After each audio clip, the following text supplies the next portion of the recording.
रुलाने वाली love story.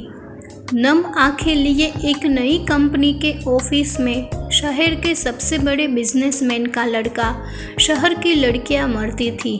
Look में वह किसी राजकुमार या हीरो से कम नहीं है। आज बहुत उदास एक नई कंपनी के ऑफिस में पिछले 3 घंटों से एक मुलाकात के लिए बेचैन बैठा है। हर 15 मिनट में रिसेप्शनिस्ट पर बैठी लड़की से बार बार पूछ रहा है, क्या सर फ्री हुए? क्या सर फ्री हो गए? जिसकी तनख्वाह उसके ड्राइवर से भी कम थी, आज वह रिसेप्शनिस्ट उस लड़के पे चिल्लाकर बोली, आप अपनी जगह पर शांत बैठे, जब तक आएगा मैं आपको बता दूंगी। ऐसा पहली बार हुआ है कि रोहित राय इतना बड़ा आदमी नौकरों की बात सुन रहा था। बात कुछ ऐसी थी कि रोहित राय की कंपनी दिवालिया होने वाली थी और उसको सारी उम्मीद इस नई कंपनी के मालिक से थी। शायद यह कंपनी का मालिक उसको दिवालिया होने से बचा ले। 3-4 घंटे इंतज़ार के बाद रिसेप्शनिस्ट उससे बोलती है, अब आप मैडम के केबिन में जा सकते हैं। बॉस के तक जाने से पहले रोहित को यह तो पता चल गया कि इस कंपनी का बॉस कोई लड़का नहीं बल्कि एक लड़की है। केबिन में पहुंचकर रोहित जब बॉस को देखता है तो दंग रह जाता है और कहता है, तुम और इस कंपनी की बॉस हो? यह हो ही नहीं सकता। जाओ, जाकर बॉस को बुलाओ। क्यों, मैं तुमको बॉस नहीं लगती?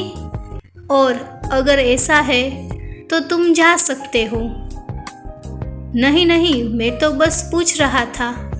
ऋतु, तुमको मेरी हालत का अंदाज़ा नहीं है, मैं किस हाल में हूँ। तुम अपनी जबान से मेरा नाम मत लो, मैडम कहो मुझे, नहीं तो धक्के मार मार कर ऑफिस से निकलवा दूंगी। सॉरी मैम, अब ऐसी गलती नहीं होगी, रोहित ने जिल्लत भरी आवाज़ में बोला। ऋतु, मुझे तुम्हारी और तुम्हारी कंपनी की सारी जानकारी है। जाओ, अपने बाप से कह दो, तुमको बर्बाद होने से कोई नहीं रोक सकता। जो सब हुआ है मैंने ही किया है, यह बदला है मुझे धोखा देने का। कैसा लगा धोखा? रोहित ने नम आंखों से कहा, भूल गई तुम और तुम्हारे बाप ने मुझे कैसे ठोकर मारकर भगाया था। तुम्हारे बाप ने तो मुझे गंदा खून तक कहा था। मेरे पूरे परिवार को आधी रात में घर छोड़कर जाना पड़ा। इतना सब करके तुम भूल गए सब? यह तुम क्या कह रही हो ऋतु? मैंने तो ऐसा कुछ भी नहीं किया। मैं तो चाहकर भी उस दिन अपना वादा पूरा नहीं कर पाया। बस इतनी सी बात। क्या तुमको नहीं पता क्या हुआ था? उस दिन मैं अपना सारा घर बार छोड़कर अपनी ज़िंदगी को दांव पर लगाकर तुम्हारे साथ अपनी ज़िंदगी बसाने आती थी। मैंने 4 घंटे इंतज़ार किया उस रात का। आंधी तूफान भी मुझे तुम्हारे पास आने से नहीं रोक सका। उस तेज बारिश में 4 घंटे खड़े खड़े मैंने अपने अरमानों को जलते देखा।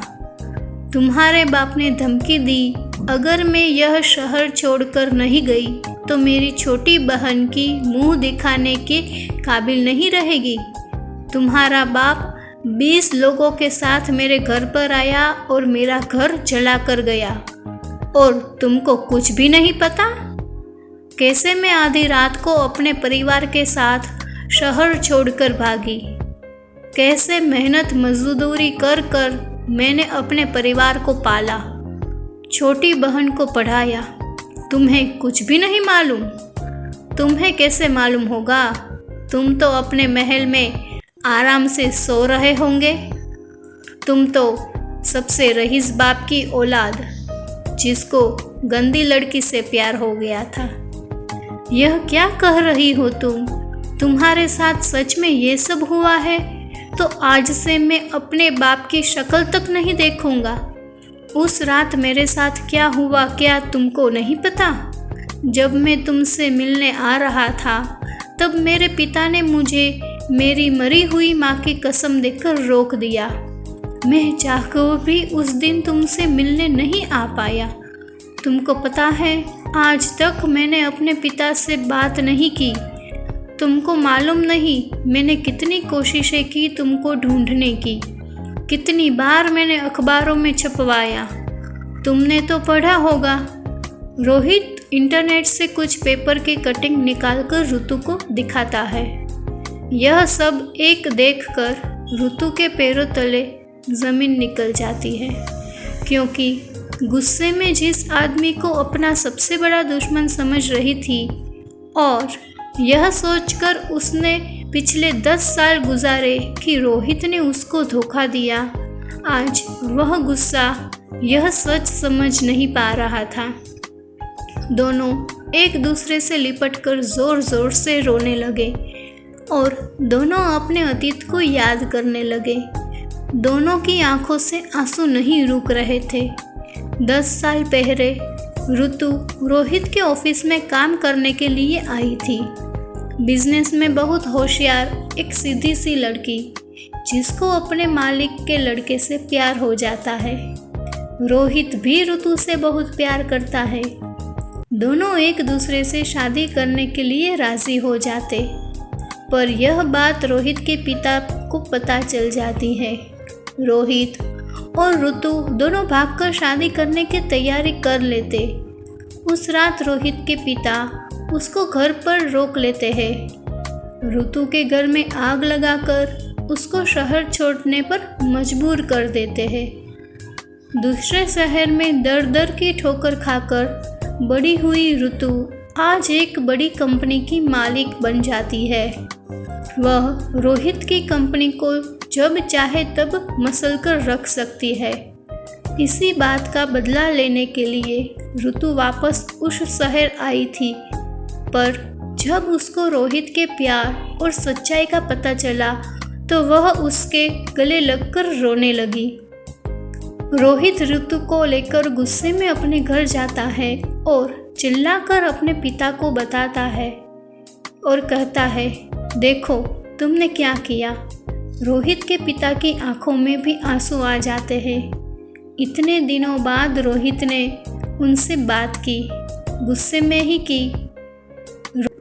रोहित के पिता हाथ जोड़कर रोहित से माफ़ी मांगी और कहा, मुझे तो पता था यह एक ना एक दिन ज़रूर होगा।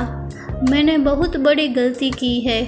हो सके तो मुझे माफ़ कर देना बेटा, पर एक बार यह ज़रूर जान लो मैंने ऐसा क्यों किया। मुझे नहीं सुनना, आपने मेरी ज़िंदगी बर्बाद कर दी, रोहित बोला। और ऋतु कहती है, मैं एक बार ज़रूर सुनूंगी।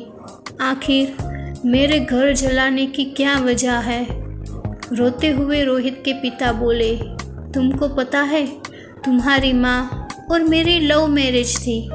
हम दोनों भी एक दूसरे को बहुत प्यार करते थे। मेरे पिता ने तुम्हारी माँ की और मेरी कुंडली एक बड़े पंडित को दिखाई और उन्होंने यह भविष्यवाणी की, अगर यह शादी होगी तो तुम्हारी माँ की जान जल्द ही चली जाएगी। पर हम दोनों इन सब में भरोसा नहीं था। पर तुम्हारी माँ के जाने के बाद मैं यह नहीं चाहता था कि तुम दोनों के साथ भी ऐसा हो। जब मुझे पता चला तुम और ऋतु एक दूसरे को प्यार करते हो, तो मैं तुम दोनों की कुंडली उसी पंडित को दिखाई और उसने तुम दोनों के बारे में वही बात कही। जिस दुख से मैं जी रहा हूँ वही तुम लोगों को न मिले, इसलिए मैंने यह सब किया। पर क्या तुमको पता है ऋतु की कंपनी इतनी बड़ी कैसे हो गई? वह अज्ञात डोनर कौन है जिसने तुम्हारी कंपनी में इतना सारा पैसा लगाया है? वह मैं हूँ। क्या आप? ऋतु के पैरों तले से जमीन निकल गई। है मैं? अपनी गलती का भुगतान जैसे मैं कर सकता था मैंने किया। फिर मैं तुम दोनों से हाथ जोड़कर माफ़ी मांगता हूँ। तीनों एक दूसरे से लिपटकर रोने लगे। आज सबकी जिंदगी से सारे गुस्से और गलतफहमी का बोझ उतर गया। ऋतु और रोहित ने कुंडली निदान करवाकर शादी कर ली और सब खुशी खुशी रहने लगे। अगर आपको ये कहानी पसंद आई हो तो इसे लाइक करें, शेयर करें और मेरे चैनल को सब्सक्राइब कीजिए।